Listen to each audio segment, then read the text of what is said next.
Hello there. We are living in this advanced world in which we can see examples of many projects which are being undertaken across all industrial sectors.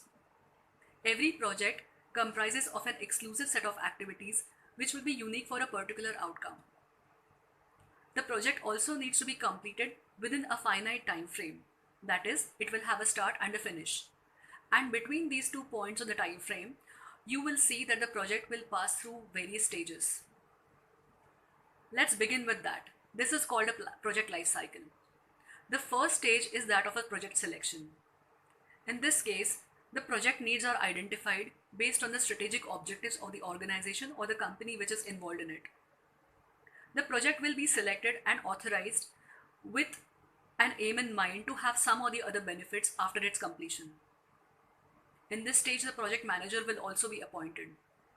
Once this is done, the next step is the kickoff stage, in which the project manager will review the project charter thoroughly to understand the broad level requirements and the objectives. After this is a planning stage in which a detailed plan comprising of all the key elements is considered. The starting material is the project charter, on which everything in detail will be carved out.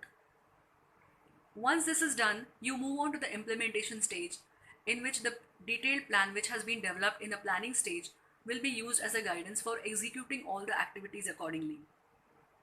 Simultaneously, all the activities, all the work that is being done, all the tasks which are being undertaken, and all the deliverables which will be completed need to be tracked and monitored carefully. This is called controlling of all the activities in accordance with the plan. Lastly, we have the completion stage, in which all the activities will finally come to an end and we will be closer to achieving the final outcome and the objective will be met. After the completion, then the final outcome will be handed over to the respective stakeholders who will be responsible for deriving the commercial benefits or the social benefits out of the project.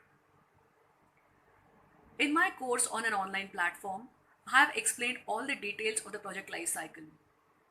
We will also be able to see how different critical elements of the project management interact with each other throughout all the stages of the life cycle. So sign up today for the course to know more details about the same. All the best.